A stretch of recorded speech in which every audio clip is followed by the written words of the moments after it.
Hello and welcome to episode 392 of the official EstablishTheRun.com podcast. My name is Adam Levitan, as always, joined by Evan Silva, and July 4th weekend is indeed behind us. I actually do think that marks the official start of fantasy football season. You know, it's enough already with the sun and the fun and the best shape of his life and all the other nonsense. It's time to get serious about fantasy football, the greatest game in the world. Evan, how's it going? No, I need another month of sun. I need another month. We've been mixing it in, but we've got 4 team previews up. I'm going to try to get 2 more in there tonight, by the end of tonight. But we're starting to crank on the team previews. We just had a big trade in the NFL, though. Yep. We're going to address the big trade in the NFL here at the top. Also on today's show, we are going to go full-blown Skip Bayless, Shannon Sharp, Max Kellerman. I don't know who else, but what I mean is we're going to be firing our hottest takes for the 2022 NFL fantasy season. In other words, things that may not be likely to happen in a base outcome, but things that we think are within the realm of possibility and can win you your league. Before we get into it, have to remind everyone about Underdog. This is important. If you bought Draft Kit Pro, $49.99, you are entitled to $10 free on Underdog. All you have to do is go to this page that we set up. You put in your Underdog name. After you buy Draft Kit Pro, you put on your Underdog name. It will automatically check that you bought Draft Kit Pro and then give you immediately $10 into your Underdog account. It's up. It's functioning. So if you have bought Draft Kit Pro, or if you were on the fence, $10 free in your Underdog account if you do so. Also, we are grinding our cocks off to make 2022 fantasy ranks for all formats the best they can be. I know you're going to see a lot of people out there with rankings over the next couple of months, people pulling rankings out of their ass. We have our entire team looking over every decimal point in the projections, baking and sealing cases, suspension risks, injury timelines. It really is a incredibly massive undertaking, way more than it seems on the surface. Our ranks for all formats are, of course, in the draft kit. Check it out if you have not yet. All right, just before we got on the air here today, Evan, this was not scheduled for the show, but we did get news that finally the Browns and Baker Mayfield have parted ways. You know, there was a lot of talk that maybe the Browns would try to hang on to Baker Mayfield with Deshaun Watson looking like he'd be suspended. I never thought that was likely. It just seemed like it was over between them. So Browns will go forward, Jacoby Brissett. I don't want to talk about that today. We can talk about that more another time. I do want to talk about the Carolina stuff because I think Baker is a pretty sizable upgrade on Darnold, that version of Cam Newton that they had, whatever else they've tried to throw out there. I think Baker is an upgrade on it. Now, people are going to say Baker was one of the worst quarterbacks in the NFL last year. And while that's true, a lot of that was after Baker hurt his shoulder and they turned into an absolute mess. So I have some level of optimism on Baker in Carolina. It just seemed like a guy who needed a fresh start so badly. But what's your overall take on Baker, and then how do you think he fits with Carolina? Yeah, I mean, there's a lot to unpack here. Baker Mayfield has been, a quarterback that he's had some pretty high highs, but he's also had some really low lows. I think that Baker Mayfield, from a skill set standpoint, he's like on the Drew Brees spectrum. But Drew Brees was able to – they have like physical limitations. Baker Mayfield is not particularly fast. Drew Brees was not particularly fast. You have to be an accurate passer in order to succeed with these physical limitations. You almost have to be perfect from a technical standpoint. And you also have to have a quality supporting cast, and you have to have a quality, offensive schemer. And obviously Drew Brees had that with Sean Payton. And I'm not saying that Baker Mayfield even has the potential to be Drew Brees anymore. I thought that maybe at one point early in his career, but I don't really think that anymore. But I still think that he's on the same skill set spectrum. And so, what do we have in Carolina? We've got some talent in the wide receiver core. DJ Moore is already a wide receiver that I was going to be high on. I had him at wide receiver 13 before this trade. I'm thinking about moving him up to wide receiver 11, where he would be right behind T. Higgins, and he would move ahead of Michael Pittman and Terry McLaurin in the Ben McAdoo offense. And that's going to be running the show in Carolina this year. You remember the Giants would just feed Odell Beckham on slants. And I think that DJ Moore could succeed in a similar fashion. But Baker Mayfield, I placed initially at quarterback 28, which is in the same range as Mac Jones, David Mills, Davis Mills, Matt Ryan, because I don't think that he's got that supporting cast that he would need really to see the offensive line. I think the offensive line, they've got some interesting young pieces on the offensive line. They just drafted Ike Ekwonu. Brady Christensen is a player that they're pretty high on at left guard. Taylor Moton is an established right tackle. They got Bradley Bozeman now, who came over from the Ravens. He's got some experience on the interior offensive line. But I still think that the supporting cast is not where it needs to be. And what happens to Baker Mayfield when he's under pressure is he has this horrible habit of rolling to his right and just getting himself in trouble. And he used to do this at Oklahoma. I remember Matt Waldman pointed this out when he was coming out, that he wasn't that poised under pressure. He had really good passing stats under pressure, but that was in the Big 12.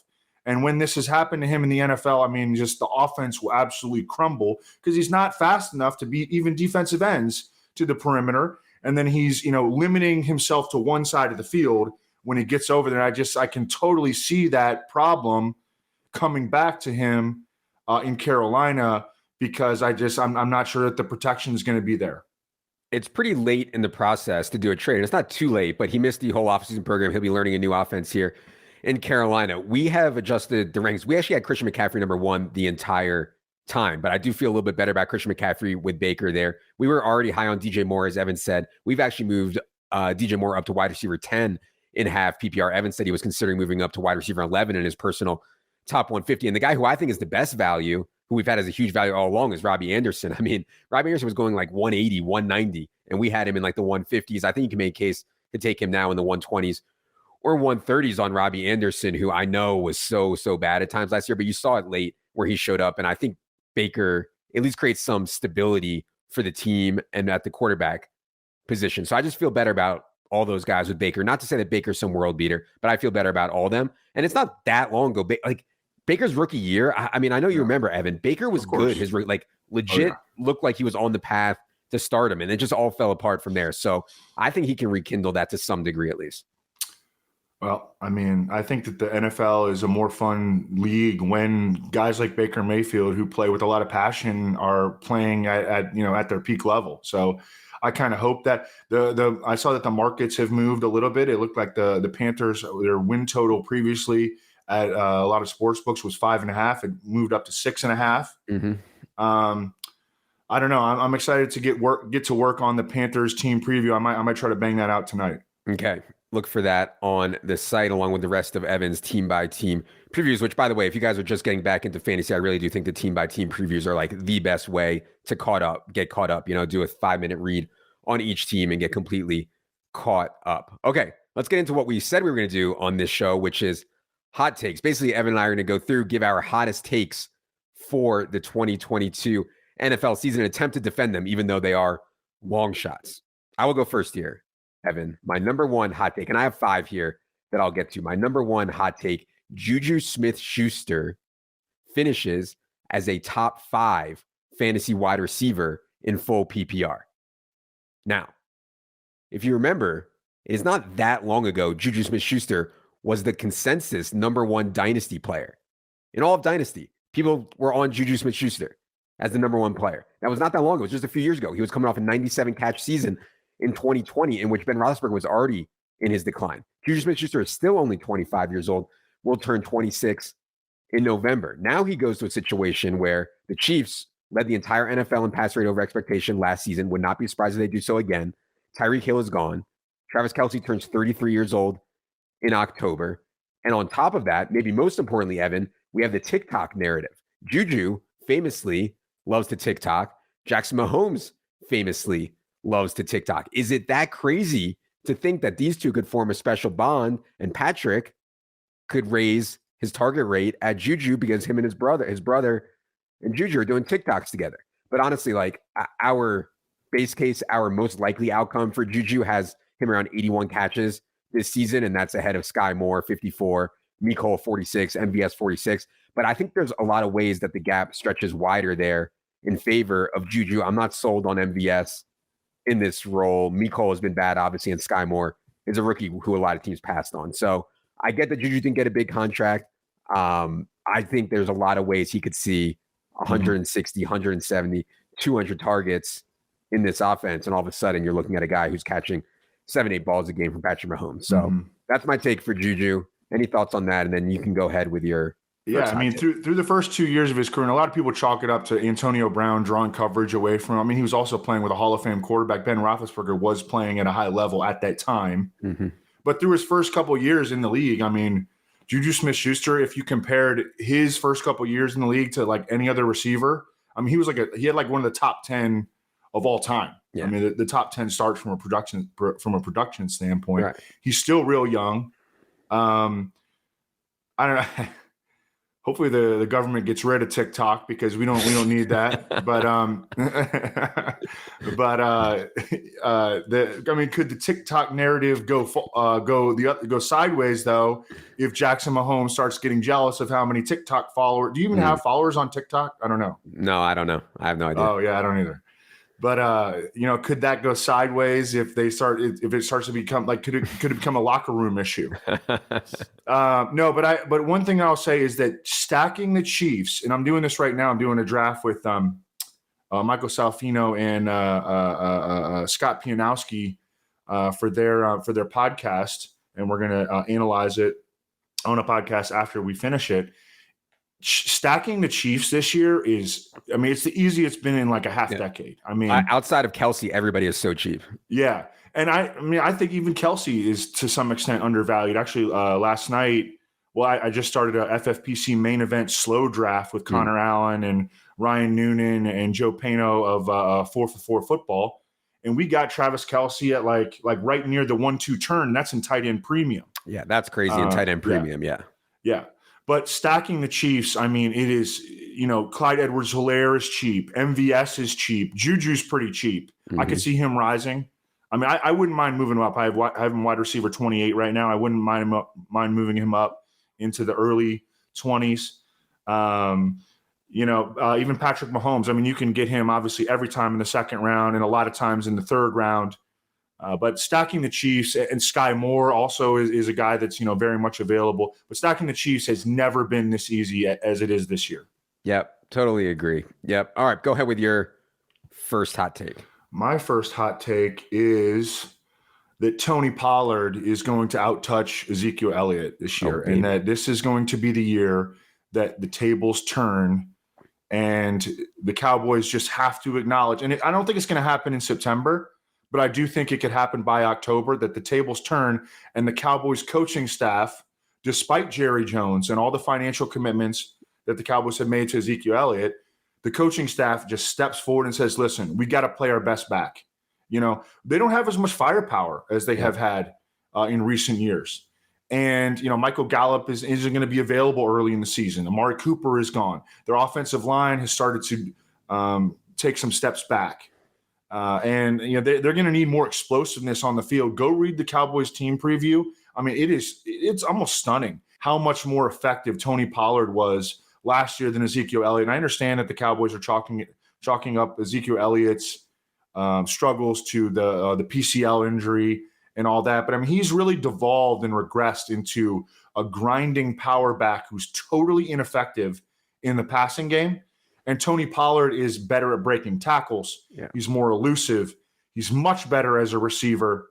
And I think that by October, we're going to see that change made, because the coaching staff is just going to have to be like, listen, we have to make this move.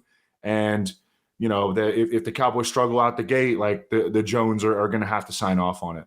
I don't think the Cowboys even have the best roster in their division. I know there's been a lot of talk this week. PFF put out like their best rosters. I mean, the Eagles, I think, have a better roster than the Cowboys right now. Cowboys offensive line, certainly a shell of what it used to be in its dominant self. And to me, like, you need running backs who can break tackles as the offensive line deteriorates. And that's certainly Tony Pollard. ADP right now on Underdog, 38 overall Zeke, 83 overall Pollard. We're not sneaking Pollard past anyone, but if Evans' hot take comes to fruition, Pollard is going to be just an absolute smash. And so I like it.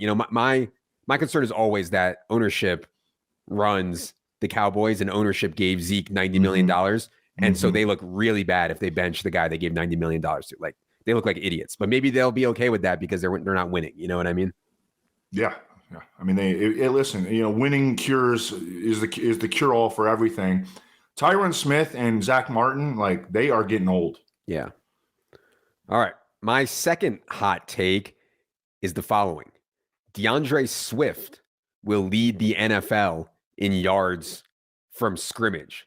Yes, that's right. DeAndre Swift of the Lions, my Lions, our Lions, will lead the NFL in yards from scrimmage. These players like Kamara, Eckler, Christian McCaffrey, that is how DeAndre Swift plays on the football field. That's how he scores his fantasy points. And obviously, I've made no secret that I think the Lions are this year's best sleeper team. I have Dan Campbell to be coach of the year, over 6.5 wins, over 7.5, division, playoffs, etc. Even last year when they weren't good and DeAndre Swift was sharing a lot with Jamal Williams, DeAndre Swift was healthy for 10 games. He averaged 97.5 rush plus receiving yards in those games. I mean, that was pretty strong. Jonathan Taylor led the entire NFL at 127.7 yards from scrimmage per game. So Swift, even last year, wasn't that far off. Can he be 10, 20% better this year? I think with the Lions being better, the division being worse, you could get more plays out of the Lions, more touchdowns out of the Lions. And we could get less Jamal Williams too as they start to lean into DeAndre Swift a bit more. So that's my hot take, Evan. Number 2, DeAndre Swift leads the NFL in yards from scrimmage. Any thoughts there? I like it. I mean, we've been on the same page about the Lions since the offseason began. Yep. Number 1. I bet DeAndre Swift to lead the NFL in rushing yards. And I wish I could bet, total yards. Yeah. I'd much rather prefer that. But at 100-1, I loved that bet. DeAndre Swift is an absolute baller. Coming out of college, like, he reminded me a combination of Dalvin Cook and Alvin Kamara. And I don't think he's fallen short of that comparison. And I think that we could see a really big step forward from him. And that can correlate with a big step forward from the Lions as a team. Yeah, I did a draft last night. I had the 6th overall pick. I was hoping in the second round to get DeAndre Swift. He went 1 pick ahead of me. So again, we're not sneaking DeAndre Swift past anyone. I mean, you need to use an early-ish second round pick to get DeAndre Swift right now. Yeah, actually, man, I thought about, last night when we were on the clock in our slow draft that I mentioned before with Connor, Ryan, and Joe, we took Kelsey at the end of the first, and then we came back and took DeAndre Swift. It was DeAndre Swift or Mike Evans or Leonard Fournette. But the fat pictures of Leonard Fournette kind of pushed him away. And then the debate came down to Swift versus Mike Evans, and we went with a little bit more positional scarcity to determine our pick, and we took DeAndre Swift. But I love that start, Travis Kelce and DeAndre Swift, and that's very, very, very viable in pretty much any draft that's going on right now. I've been thinking about moving DeAndre Swift ahead of Derrick Henry. Yeah. What do you think about that? Yeah.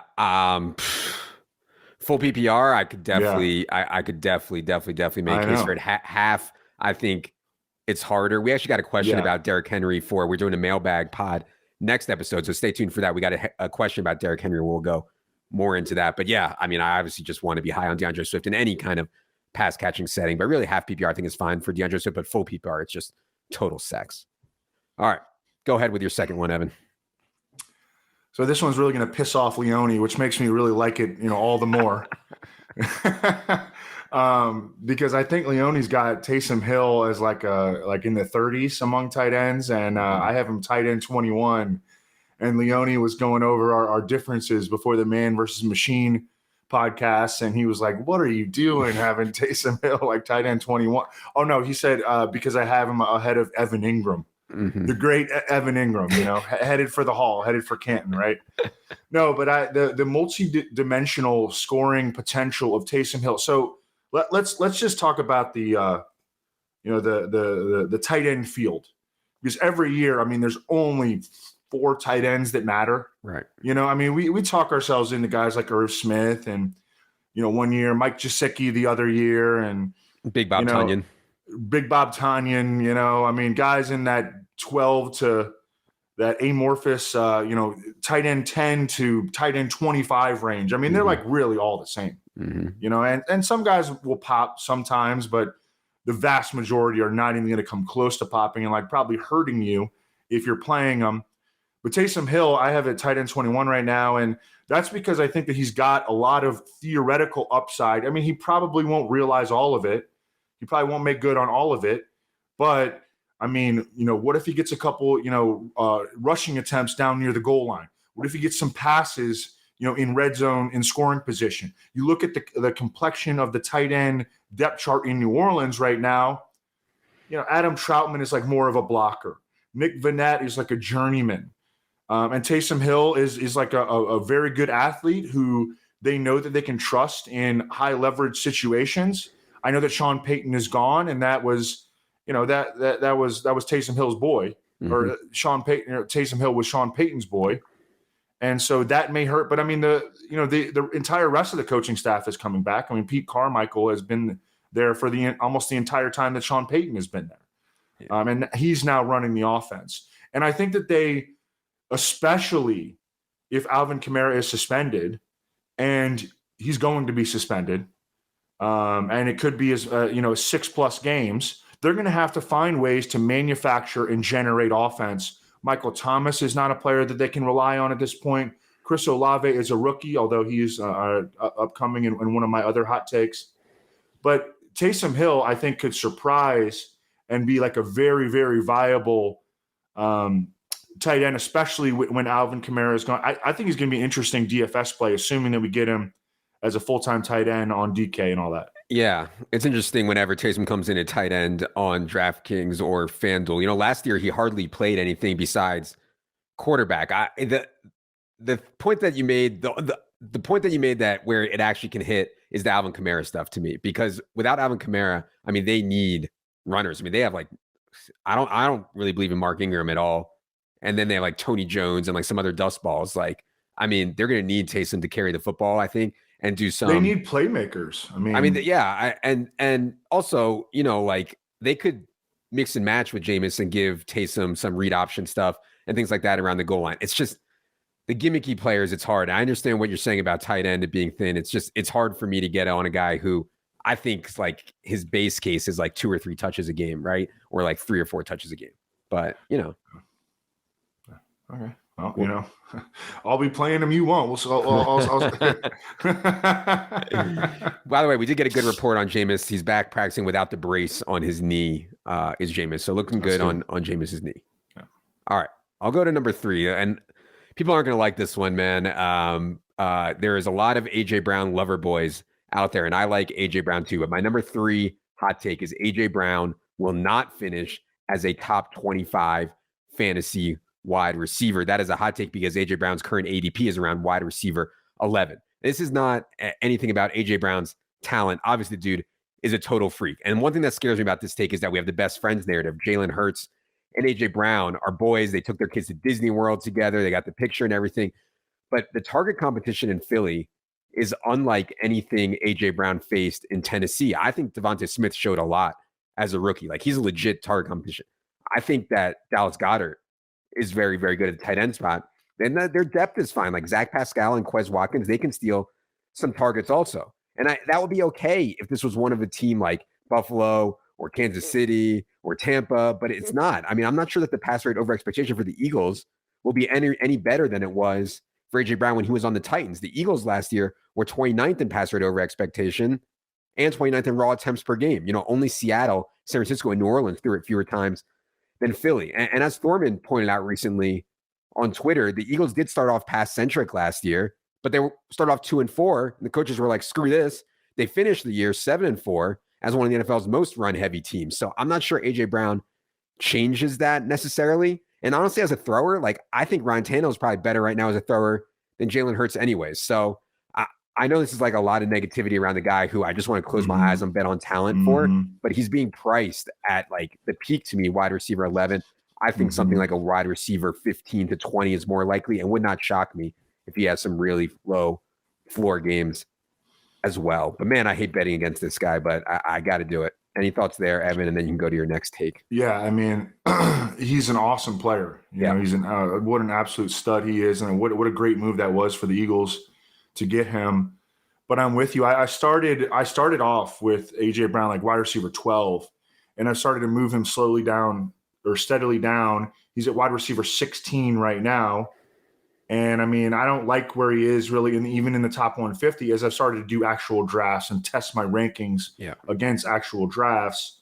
Like I would rather have, Cam Akers than him right now, straight up. I think it starts to get interesting with Brandon Cooks, really. I mean, should we definitely have A.J. Brown ahead of Brandon Cooks? I mean, these are kind of like inflection points in the draft.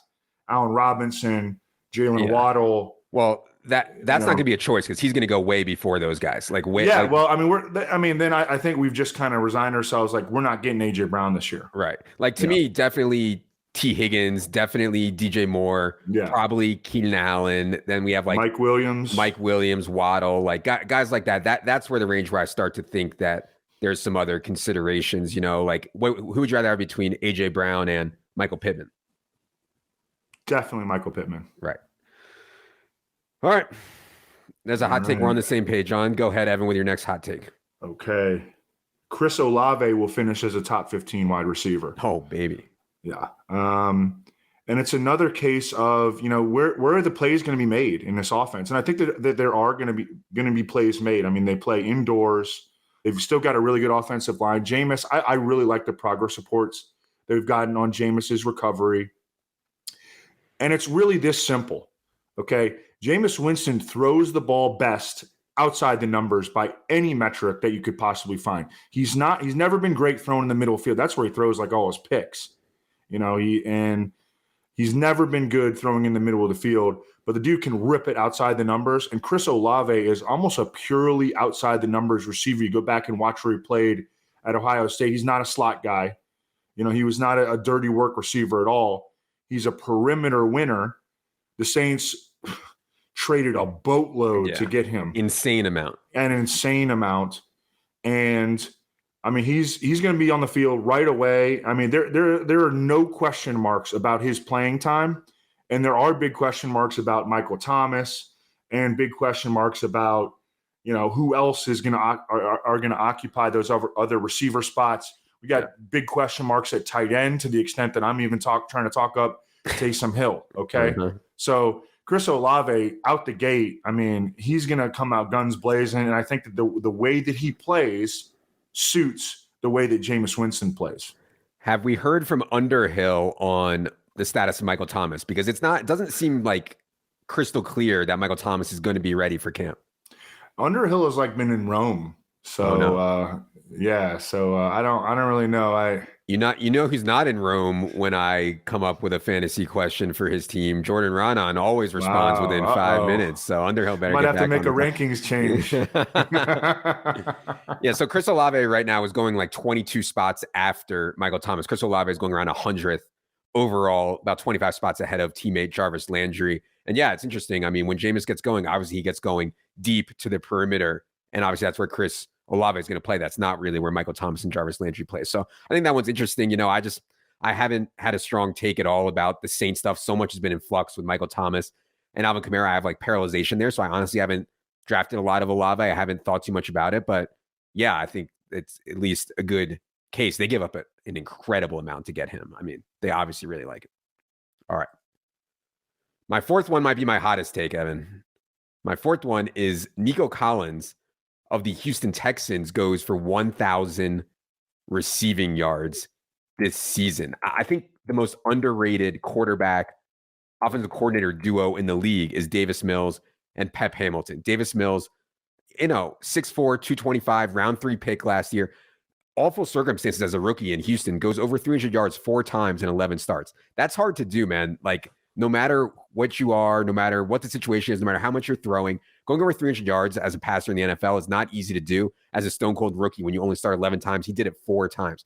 Target competition for Nico Collins is not very strong. We know about Brandon Cooks. We've talked about him plenty. But John Mechie is a slot receiver coming off an ACL tear. Chris Conley is a blocker. I'm not sold on Brevin Jordan. And even at running back, are they going to be effective with Marlon Mack and Rex Burkhead and Damian Pierce? I don't think so. Nico Collins coming out, 6'3", 215, ran a 4.45 at his pro day, 37.5-inch vertical. Dude is an athlete. I'm not convinced he's great at football, which he'll need to be to get over 1,000 yards this season, but there's at least some chance, and I think he's going to play a ton. So I talked about it on Market Monday. Nico Collins' ADP is rising sharply. I still want to be a round or 2 ahead of him to be sure I get Nico Collins as one of my last flyers, 16th, 17th round, something like that. I mean, I like it. He's an athlete worth betting on. He played at Michigan with terrible quarterback play, but he maximized it. I mean, he averaged 18 yards per catch in college. Yeah. He didn't have a bad rookie season by any means. He made 8 starts. He appeared in 14 games. He had almost 500 yards, 7.4 yards per target in a pretty largely dysfunctional offense. But yeah, I mean, I like it. I mean, Nico Collins, I probably need to move him in the top 150. Yeah, I mean, there's not a lot of opportunity cost in like round 15 or round 16, right? So, I mean, at that range, we're obviously just like, I'm trying to take shots on guys. And again, I just think people don't realize that Davis Mills is like, I think, an NFL average quarterback, but we'll see. All right, go ahead. I have my next one is CeeDee Lamb will outscore Davante Adams, and I know that on the upcoming Q&A podcast that we're going to do, there's a question, what player are you most concerned about being wrong about? And it's probably Davante Adams. Yeah. Because, I mean, I know he's such a baller. He does have the connection with Derek Carr at Fresno State, but that connection that he had with Aaron Rodgers, I mean, that just like, I don't think that can be repeated. He's got a lot more target competition with the Raiders, and he's going to play outside a ton with the Raiders. He ran a lot of slot routes in Green Bay. Not the majority, but 30, 35%. And I don't think he's going to be doing that in an offense where you've got Darren Waller and Hunter Renfrow, who both play inside. The downgrade from Derek Carr to Aaron Rodgers is big in the first place. And I think that the downgrade in terms of the target projection is significant. Whereas I think that we could see CeeDee Lamb really lift off in terms of his target projection, where he's really only competing, I mean, with like Dalton Schultz and a bunch of, I mean, we're talking about Jalen Tolbert might start, James Washington, who flopped in Pittsburgh. Amari Cooper is gone. Michael Gallup coming off the ACL, MCL. He ain't going to be ready until October at the earliest. This offense that run by Kellen Moore, they're very willing to air it out. And CeeDee Lamb's going to play inside a lot, I think.